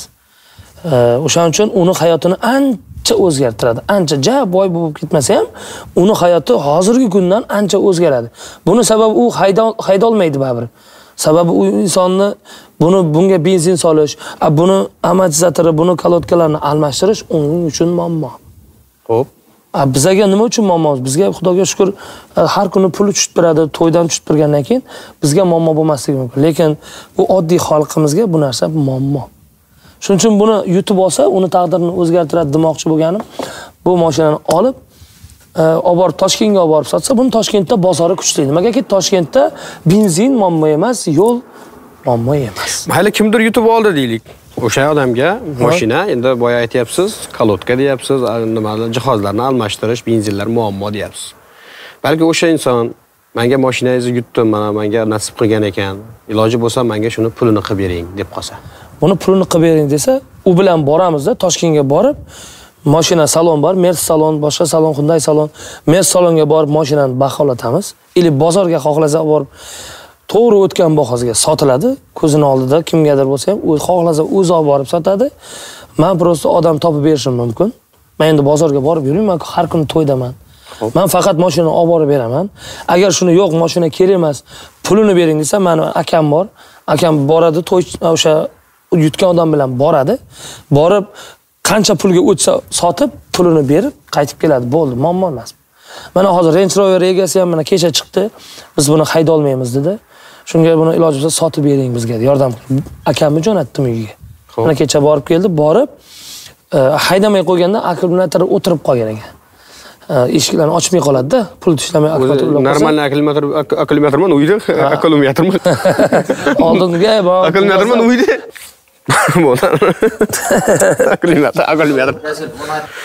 Janob Rasul, yaqin kunlarda kim bilan duet aytish niyatida yoki kim bilan duet partnyor etib ko'ramiz janob Rasulni? Xudo xolasa, mana kuni kecha Bo'zatovda aytdim-ku, konsert bo'ldi, Bojalar guruhi Jahongir Foziljonov bilan chiqdik. Shu yerda gaplashib qoldik. Xudo xolasa, Jahongir Foziljonov bilan bir yangi yo'nalishda qo'shiq rejalashtirdik. Yangi yo'nalishda. Yangi yo'nalish deganda qanaqa? Qorishmasida ikkalamizni stilimizni qorishmasida. Uniki ham emas, meni stilim ham emas. Ikkalamizni stilimizni qo'shib, shunaqa bir yangilik yaratish maqsadida planlashtirib qo'ydik, rejalashtirib, Xudo xolasa, mana Toshkentga ketaman, Indinga borib shu qo'shiqni ustida o'tiramiz, Xudo xolasa. Bu savolni bermoqchi emas edim o'zi. Ko'pchilik muxlislaringiz ham so'ragandi. Mayli, u joiz bo'lmasa kerak dedim. Mana hozir o'zingiz aytyapsiz. Jahongir Foziljonov bilan duet ashula aytmoqchimiz, xudo xolasa. Qorishmasi ikkalamizning, salatimizning qorishmasi deyapsiz. Ba'zi bir joylarda eshitib qolganmiz, janob Rasulning nima deydi? Laqabi deydimi bu narsani, taxallusi deydimi?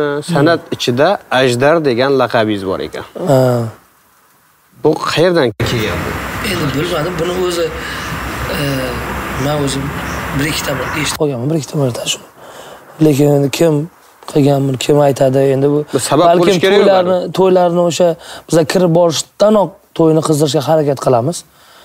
Xuddi bir vahima bilan kirmasak va to'yni qizdirmasak, to'ychini o'zi baribir davolim bo'lish kerak, sizdan xursand bo'lish kerak. Sizni kirib borishingiz bilan bilishingiz kerak, bilish kerak. Siz yondirib tashlamasangiz, siz haqiqatan ham ajdar bo'la olmaysiz-da. O'shancha qo'ygan bo'lsa, lekin men ko'p eshitmadim bu narsani. Endi shunaqa savol ham bor-da, so'ralgan nima ham bor. Agar siz to'yni kirgandan qizdirib, yondirib tashlaydigan bo'lsangiz, sizga olov degan nima qo'yish kerak edi? Laqab qo'yish kerak edi. Ajdarning og'zidan olov chiqadi. Balki tornado bo'lish kerak edi. Balki ajdarning tomog'i o'rgandir. O'shada ajdar o'zi balki to'ylarga qimmatga borarsiz, balki qimmatga borganingiz uchun sizga ajdar degan. Yo'q, qimmatga borsa qanaqa qilib ajdar deyish mumkin? Ajdar endi ancha narsani talab qiladi. Unda qimmatchi deyish kerak edi. Qimmatchi? Yo'q, qimmat emas. Endi bizda hozir mana muzikantlarimiz ko'p, sabab to'yda ko'proq jonli ijro talab bizga ko'p bo'ladi. Shuning uchun jonli ijroni endi ko'proq bola bilan borib qilmasangiz, rasxotingiz ko'p bo'ladi. Birinchidan jonli ijro aytish uchun yaxshi professional muzikantlar kerak. Ikkinchidan sifatli ovoz kuchaytirgich, bizda kolonka deymiz. Kolonkalar, ovoz kuchaytiruvchilar juda ham professional, zo'r kerak. Ular qimmat turadi-ku. Oddiy firmin emas kolonkalarda qo'shiq aytadigan bo'lsangiz, u jo'y aytishga talabga javob bermaydi. Ertaga siz o'sha kolonkada qo'shiq aytib turibsiz, muxlislar o'ylaydi, ovozi yaxshi emas, eli muzikantlari chala olmayapti deb fikri buziladi. Baribir firmin, original. O'sha narsalarda, apparaturada qo'shiq aytish yaxshi baribir. Shuning uchun ham bahomiz bizda ozgina qimmatroq bo'lgan, qimmat deyilmas, endi bu mehnatga yarasha deyiladi aslida. Shuning uchun bu qimmatchi emasmiz lekin. Ajdar bo'lsa ham deb. Ajdar bo'lsa ham. Ijtimoiy tarmoqlarda kuzatganimiz ko'pchilik so'rayapti buni ham. Haqiqatan janob Rasul nohaqlikka chiday olmaydimi? Yoki balkim o'zini ko'rsatishning bir yo'limi deb. Bu savolni berishimga sabab yaqinda ko'p bo'lmadi hali Instagram sahifangizda ko'rganimiz non voqeasi. Axlatga tashlangan non. O'zi ro'z oyi edi Toshkentda. Ertalab turib aeroportga ketaman, samolyotga uchib uyga qaytishim kerak. Pastga tushishim bilan o'sha musor to'kadigan, axlat to'kadigan joy bor. Shu mashinani zavat qilib turguncha, yonimda sherigim bor edi. Zavat qilib olib kelguncha men toza havoda turib, bu yoqqa qarab turdim. Mashina nariroqda stengada turibdi. Ko'zim tushib ketdi o'sha musor anaqaga, tashlaydigan axlat qutiga. Qarasam non yotibdi-da, ko'p non yotibdi. Ko'pda ko'rgan, muxlislar ko'rgan. Ko'zlarimga ishonmayapman-da, odam bir boshqacha bo'lib ketar ekan. Men umrimda birinchi marta ko'rishim musorxonada o'sha nonni yotishini men umrimda birinchi marta ko'rishim. Bu meni balkim chet ellarda, qayerlardadir bu oddiy holat bo'lishi mumkin. Astag'firullah, lekin ularda oddiy holat bo'lishi mumkin. Lekin bizni O'zbekistonda bu oddiy holat emas. Men shokka tushdim. Nonmi yoki qanaqadir plastmassami deb borib, ishonmasdan yaqin borib ko'rdim, oldim. Sirazi keyin telefonimni oldim. Nimaga oldim? Men bir PR yoki menga u narsa kerak emas, qiziq emas menga. Oldin ham qiziqmaganman reklamaga, men umuman qiziqmayman. Menga to'g'risini aytsam shart emas. Men san'atni yaxshi ko'raman, yuraman. Kimdir xohlasa podpisatsiya bo'lsin, xohlamasa majburiy emas. Lekin nonni ko'rganda odamlarga o'rnak bo'lsin, чтобы ertaga shu yerga yana kimdir tashlamasin yoki boshqa joyda kimdir nonni uvol qilmasligi, men sababchi bo'lish uchun men video olganman. O'sha videoda shuning uchun nonni terib olib qo'ydim. Odamlar ko'rib, o'sha qayerdadir nonni yotganini ko'rsa olib qo'yish uchun. Hozir mana yoshlar kuzatadi, mana yoshlarga tarbiyaviy anaqa bo'lish uchun, o'rnak bo'lish uchun ham men shu videoni chiqarganman. Shuning uchun bu men uchun bir PR emas. Bu haqiqat edi. Boya gapingiz boshida ro'za Ramazon oylari edi deyapsiz, non voqeasini. Shu paytga to'g'ri keldi deb. Janob Rasul, ro'za tutdingizmi? Men bu yil tuta olmadim, negaki o'sha Toshkentdaman dedim-ku, lichenaga bordim. Lichena oldim, juda ham qattiq shamollagan ekan. Pochkam bu yoq, bog'rim ham ozgina shishgan. O'shanga qarshi men 10 kun ukol oldim o'sha. 10 kun.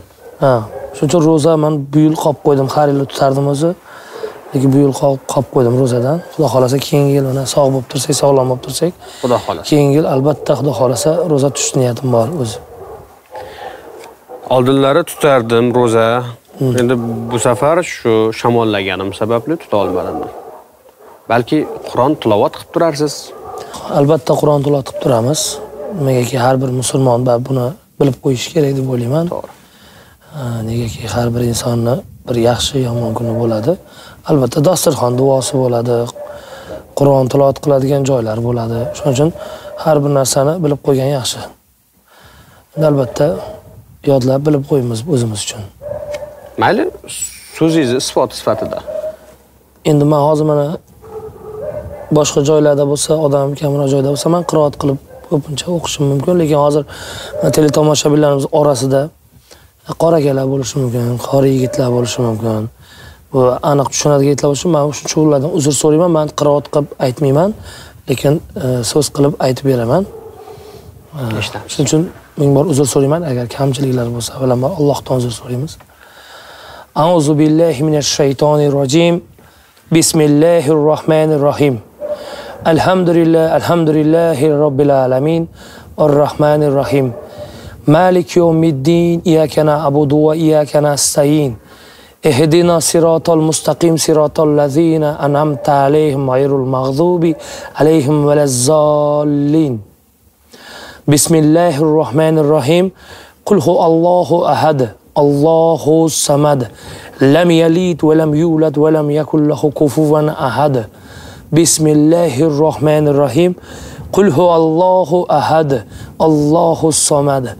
Lam yalid wa lam yulad wa lam yakul lahu kufuwan ahad. Bismillahir rohmanir rohim. Qul huvallohu ahad. Allahu samad. Lam yalid wa lam yulad wa lam yakul lahu kufuwan ahad.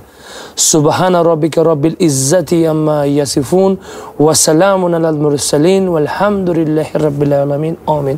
O'tganlar arvoyimiz. Allohu akbar. Qoyil. Uzr, lekin kamchilik uchun men endi o'zim uchun ozgina bo'lsa ham Qoyil.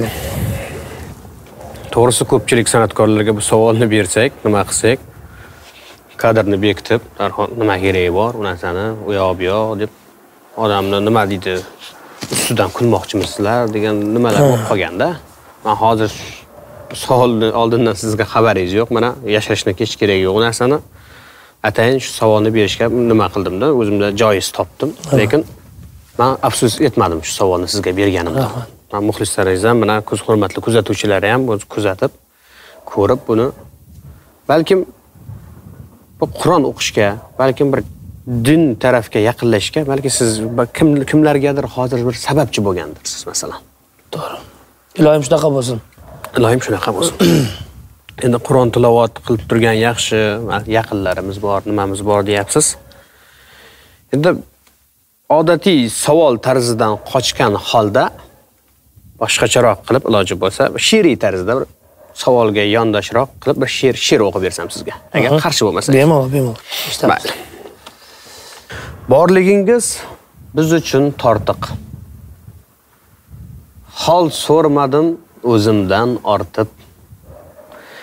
Kimim bordir padardan ortiq. Dada sizni yaxshi ko'raman. Bo'g'zimga ne tiqildi shu dam. To'xtatolmas ko'z yoshim odam. Jon dadama, mehribon dadam. Sizni juda yaxshi ko'raman.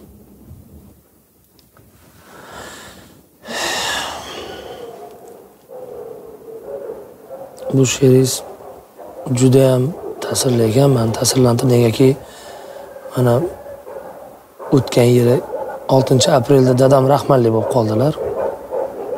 Alloh rahmat. Juda ham esga solordingiz. Joylari jannatda bo'lsin. Joylari jannatda bo'lsin. Bu oyatdan beri o'sha Qur'on tilovat, ro'za, Ramazon oyi deb gapirayotganimga sabab o'sha savolga, o'sha mavzuga sizni tayyorlash edi. Bu maqsadimiz tayyorlash edi. Ko'p ashulalaringizni eshitganmiz, boya hazil hisobida ham aytgan bo'ldik. Bema'ni ashulalaringiz ko'p. Ma'nodor ashulalaringiz bormi deb o'zingiz takror va takror aytyapsiz. O'zbekiston, vatan, Qoraqalpog'im, ona, erkak, do'stim. Ashulalarimiz ko'p-u ma'noli ashulalarimiz deb aytdingiz-da, lekin bu ashulalarning orasida dadam yoki otam degan ashular nomi eshitilmadi. Nega otangiz haqida ashula aytmagansiz? Endi men oldinlari shu boshqa san'atkorlar onasi olamdan o'tib qolsa yoki otasi olamdan o'tib qolsa, sirazi ashula chiqarishadi. Men u narsani boshqacha tushunardim. Nimaga tirikligida shu masalan ota haqida so'zlar shunaqa so'zlar bo'ladi-ku. Ota siz bo'lsangiz hozir bundoq qilardim. Nega o'ylanardim, nega borida qilmas edik shuni? Nimaga endi afsuslanib turibmiz? Endi nima foydasi bor? Otang ketib qoldi, borida qilmading-ku uni. Men o'shaning uchun ham ashula chiqarishga to'g'risi men uyalayapman. Nimagaki kimdir buni muxlislar eshitib qolsa, ota haqida qo'shiq bo'lgandan keyin ota sizni rozi qila olmadim yoki o'zi otam ketib qoldingiz yoki otam sizga buni qila olmadim deb nolinib aytish shart. Lekin o'sha yerda agar mabodo bir kimdir muxlisimiz chiqib qolib, nimaga borida qadriga yetmading deb gapirib qolsa-chi. Men o'shaning uchun ham otam olamdan o'tganiga 1 yil bo'lgan bo'lsa ham men chiqarmadim. Negaki men Xudoga shukr, minnatim emas. O'zi otamning olamdan o'tib ketishini biz bilardik. Sabab 5 yildan beri sahri bor edi. Kuchayib boradi, rejim qilmasdi, o'zi qaramasdi o'ziga ham. Bizning aytganimizni qilmasdi, menga ota bo'lmadi dirdi. Dada, lishini oling, dada, sog'ligingiz kerak, bizning baxtimizga yurishingiz kerak deganda, menga ota bo'lma, o'zim bilaman deb bilganini qilib, o'sha sahrga nima yeyish kerak emas, narsalarni ichish kerak emas, narsalarni yeb ichardi va uzoqqa bormasligini biz bilardik. O'shaning uchun otamizga nima desa og'zidan nima chiqsa olib beraverdik. Nima desa muhayyo qilishga harakat qilaverdik. Shuning uchun borida men muxlislarimga ham aytmoqchimanki, otangiz bo'lsa borida qiling. Onangiz bo'lsa borida qiling. O'tgandan keyin ustiga borib, qabriga borib yig'laganingiz yoki gullar qo'yganingiz, tilla qo'yganingiz bir pulga qimmat. U uni ko'rmaydi ham, u uni sezmaydi ham. Hozir ota-onangiz hayotmi? Tilla bersangiz ham sezadi. Nimadir olib bersangiz biladi, sezadi, sizni duo qiladi. Shuning uchun yo'g'ida emas, borida ota-onamizni qadrlaylik. Bozor o'char savdo qildim kimga? Bolam uchun. Barin muhayyo paydo qildim kimga? Bolam uchun. Dabdabali uylar qurdim kimga? Bolam uchun. Hashamatli to'ylar qildim kimga? Bolam uchun. Lekin nima qildim? Meni tuqqan onam uchun. Dunyodagi eng yaxshi odam otam uchun. Tiriklik chog'ida qilmagan shod o'tib ketgandan keyin yig'larkan ko'tarib faryod. Ranging sarg'aytirib bo'lma misli xas. Tiriklik chog'ida hurmatini joyiga qo'yish kerak edi. Ey espas. Ursa urardi buni Xudo. Ko'rsatmoqchi bo'lganida kuchun yer ko'tarib yuribdi-da ota onasi duo qilgani uchun. O'zingchi o'zing nima qilding? O'g'il bo'lib, xoh otang, xoh onang uchun. Dunyodagi eng yaxshi odam ular uchun. Hurmatli kuzatuvchilar. Bugun siz va bizda bunaqa imkoniyat bor. Otamiz, onamiz tirikligida qadriga yetaylik. Hozir turing, mayli pauza qiling, mayli o'chiring videoni, oxirigacha ko'rmang, o'rningizdan turing. Bu aql berish yoki hech kimga yo'l yo'riq ko'rsatish emas. Turing. Olis yurtda bo'lsangiz qo'ng'iroq qiling. Onajon, otajon, sizni yaxshi ko'raman. Siz bizga keraksiz, biz uchun qadrli insonlarsiz deb hozir ayting. Uyingizda bo'lsangiz hozir boring, mahkam quchoqlang. Yaxshi ko'rishingizni, bor mehringizni berishga, aytishga, ertaga afsus qilib, attang qilib kechga qolmang. Bugun bizda imkoniyat. Balki astag'firulloh, ularning bugun oxirgi kunidir. Balki bizning bugun oxirgi kunimizdir. Ertaga armon bo'lib qolmasin. Yana bir nimani so'ramoqchi edim. Endi padar buzrukvoringiz vafot etgan payti, otangiz vafot etgan payti ayni karantin vaqti edi. Korona vabosi avj olgan paytga to'g'ri kelib qoldi. O'shanda bitta bir mish-mish tarqab ketdi. O'zimizni shaharliklar, biz o'zimizning rayonimizda, Byurniy tumanidagi insonlar, yashovchi insonlar ko'p biladi. Uni eshitgan, o'shanda bir mish-mish tarqagan.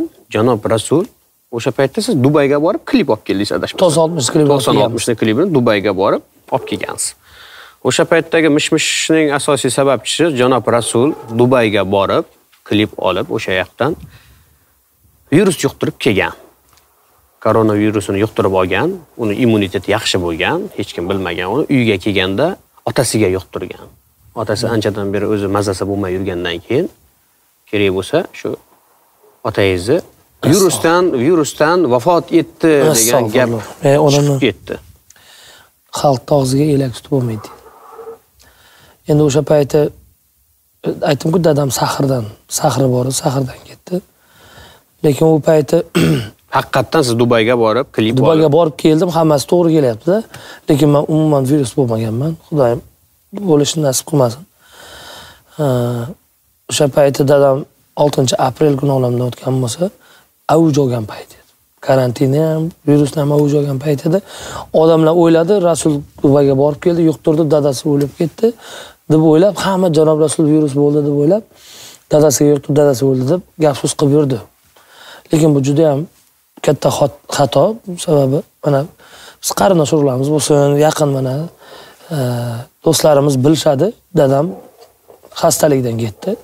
Hech kim virus bo'lmadi bizning oilada, Xudoga shukr. Shunday bir o'tib ketdik to'g'ri. Bo'lmasin. Lekin u yolg'on.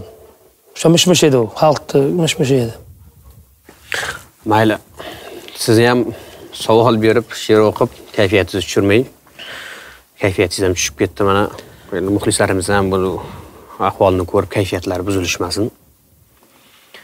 Keyin kayfiyatni ko'tarishga harakat qilamiz endi. Odatdan tashqari, o'zim men ko'pchilik san'atkorlar bilan intervyu qilsam, nima qilsam, o'zi oldindan nima qilib berarman, reja qilib. Odatdan tashqari bir nima desak, kulgurli, bir hangomali bir savol berishgan. Tasavvur qilamiz.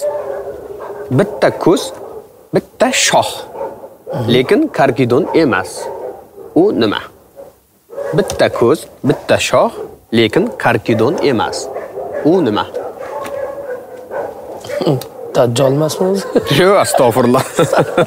Yo'q, astag'firulloh, astag'firulloh. Bitta ko'z, bitta shox, lekin karkidon emas. Nima bo'lishi mumkin? Bitta ko'z, bitta shox.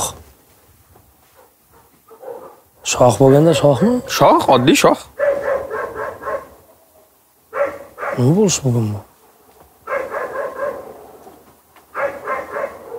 Bitta ko'z bilmadim lekin. Bilmasligingiz tabiiy edi, uni ko'pchilik bilmaydi. Mayli aytib o'taman. Joyni burchagidan qarayotgan sigir.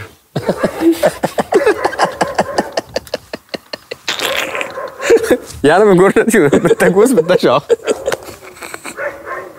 O kallaga kelmaydi. Bu narsa boq hayvon qidirib yotamiz biz. Mayli. Janob Rasul, bugungi kunda atrofingizda juda ham ko'p aka-ukalaringiz, do'stu birodarlaringiz bor. Endi beradigan savolim. Atrofingizda soxta insonlar ham bor deb bilasizmi? Atrofimda bugun Janob Rasulni darajasi uchun, Janob Rasulni san'ati uchun, Janob Rasulni kerak bo'lsa puli, dang'illama uchastkasi uchun, Janob Rasulning obro'yi uchun endi do'st bo'ladigan. Bu narsani men o'zim bilmayman, lekin baribir bo'ladi-da bunday odamda. Aytishadi-ku, mevali daraxtga tosh otishadi deydi. Baribir bunaqalarda bo'ladi baribir. Martabali insonlarda hammasida bo'ladi. G'arazi niyatda yoki sizgadir nima bo'lsa xursand bo'ladigan insonlar bo'ladi. Bular baribir kerak-da. Agar kerak emas bo'lganda bunday insonlarni Alloh yaratmagan bo'lardi. Hammani bir tekis qilib qo'ygan bo'lardi. Demak, hayotga kimdir kerak baribir. Hayotga o'g'ri ham kerakdir balki. Nima uchundir? Bo'lmasa qayoqdan paydo bo'ladi bu narsa? Balkim to'g'ri ham kerakdir. Hamma narsa kerak-da bu. Kerak bo'lmasa yaratilmasdi u. Kerak bo'lmasa bunday odamlar bo'lmas edi. Hayotga kimdir ko'rib shukr qilasiz, kimdir qilib ko'rib fikr qilasiz. Bu kerak narsa bo'lgani uchun, kerakli odamlar bo'lgani uchun bular bor baribir. Bor. Shuning uchun bular bo'lgani ham yaxshi. Mana joy 4-etajindamizmi hozir? Mana hozir xonadoningizni 4-qavatidamiz, balkondamiz, ha? Endi ko'pchilikning fikri endi bu men o'zim ham eshitib hayron qolganman. Beruniy rayon tumaniga, Beruniy shahriga, Beruniy tumaniga kirib borsang, ilk ko'zingga ko'rinadigan narsa janob Rasulning xonadoni deydi. Olisdan ko'zga tashlanib turadi deydi. Endi sir bo'lmasa, bu saroyni hali endi bitmagan joylari ko'p ekan, chala joylari ko'p. Pashti bitmadi hisob qilib. Bu saroyni shu qomatga, shu qaddi qomatga tiklashganmi, nima deb tushuntirsam ekan? Nuri biz aytamiz, shuni deb solishganmi, Nuri? Shu ahvol. Bu saroyni shu ahvolga kelishiga sir bo'lmasa, janob Rasulning to'ydan tushgan qancha puli ketdi? Hali bitmadi. Endi buni aytsak endi bir maqtanish bo'lib ketmasin-da. Yo'q, maqtanish emas, endi haqiqat. Men unaqasi aytishni xohlamayman ham. Lekin siz so'raganingizdek aytaman, shu kungacha mana 3,5 milliard so'm ketibdi. 3,5 milliard. Hali ishimiz tayyor emas uyda. Faqat birinchi podval deymiz, lekin u uyda qilib solingan birinchi etaji bitgan uni xolos. Hali 3 ta etaj turibdi. Bu yoqda fontanlar, gullar yo'q hali, basseynlar yo'q hali. Endi bu yoqda tasavvur qiling qancha rasm. Xo'p, 3,5 milliard ketgan qurilish necha yildan beri davom etyapti? 3 yildan o'tdi, adashmasam. 3 yildan o'tdi. Endi birdaniga emas, men to'ydan olgan pulimga sekin 4-yili pashti mana 4 yil bo'ldi. 4 yil bo'ldi, ha. Misoli boshqa ham 4 yil bo'ldi. Xo'p, xudo xolasa yana bir 15 yil kutarkanmizda, ha? Birinchi etaji 4 yil bitgan bo'lsa, yaxshi niyat qiling, xudo xolasa. 1-2 yil ichida qilaylik, iloyim. Lekin hozir mana yaxshi niyat qilib shu Beruniy shahrimizdan to'yxona bilan kafecha qilyapmiz. Shuni bitkizgandan buni sirazi boshlaymiz. Ha, uni qurilishini borib ko'rdik boya. Endi kafecha desangiz sal nima kamtarlik bo'lib ketmaydimi? Kafecha. Endi nima deyin, kafe maqtanishni yoqtirmayman-da. Shuning uchun u kamtarlik ham emas. Men prosta yoqtirmayman maqtanish. Shunchaki to'yxona quryapmiz dedingiz. To'yxonaga xudo xolasa nomini ham o'ylab qo'ygandirsiz. Nomini 2-3 variant bor-da, shuning uchun hali lekin qotib turganimiz Yakkasaroy. Yakkasaroy. Beruniy degan nom ham bo'lib turibdi. Endi men Beruniy shahridan bo'lganimdan keyin niyatim shu Beruniy to'yxonasi deb qo'yish niyatim bor. Beruniyning to'yxonasi bu degan maqsadda qo'yish niyatim bor-da. Kimlardir muxlislarimiz bor, mana qarindosh urug'larimiz, do'stlarimiz aytadi, janob to'yxonasi deb yozib, u menga kerak emas narsa. Men u vaqt maqtanishga o'tadi. Shuning uchun iloji bo'lsa shu Beruniy yoki Yakkasaroy to'yxonasi deb qo'yamiz, xudo xolasa. Endi so'z so'ngida kuzatuvchilarimizga va aziz muxlislaringizga tilaklaringiz. Ichingizda aytaman degan, aytishni xohlagan gaplaringiz marhamat. Muxlislarimizga tilaklarim umuman O'zbekiston xalqiga, chetda yurgan, mana musofirlikda yurgan barcha vatandoshlarimizga, do'stlarimiz, aka-ukalarimiz, qarindosh urug'larimiz, hammasi iloyim sog' salomat yurishsin. Agar sog'lik bo'lsa tanda, to'y bo'ladi o'shanda. O'shaning uchun har bir vatandoshimizning xonadonida yaxshi kunlar, faqat to'ylar, bayramlar arimasin. Biz sizlarni bayramlaringizda barcha san'atkorlar bilan xizmatlaringizni qilib berishlikni Alloh muyassar qilaversin. Sizlarni har biringizni yozilib turibdi mana. Siz aziz muxlislarimizni hammangizni yaxshi ko'ramiz. Iloyim xonadoningiz tinch bo'lsin. Xudo xolasa yaxshi kunlaringizda borib, mana ustoz san'atkorlar, san'atkor do'stlarimizlar bilan borib, birga sizlarning xizmatlaringizdan charchamaslikni muyassar qilsin. Ilohim shu yurtimiz tinch bo'lsin. Mana shu koronavirus degan balosi ham tezroq butun dunyodan tark etib, mana shu yaxshi kunlar oldingidek bo'lib yana hammamiz bezmasga bemalol bir-birimiz bilan ko'rishib yurishlikni Ilohim nasib qilsin. Yurtimiz tinch, yurtboshimiz omon bo'lsin. O'zbekiston va Qoraqalpog'iston yoshlari sog' salomat bo'lsin. Hammangizni yaxshi ko'ramiz. Sizlarga ham rahmat. Kanalga ham omad yor bo'lsin. Rahmat. Bundan ham podpischiklaringiz ko'payib, Xudo xolasa. Xudo xolasa hali iltimos qilib borib yurish bizlarni ham chiqarib nasib qilsin. Kelganingiz uchun rahmat. Rahmat, sog' bo'ling. Sog' bo'ling. Siz bilan suhbatda janob Rasul edi. Bizda shunaqa gaplar.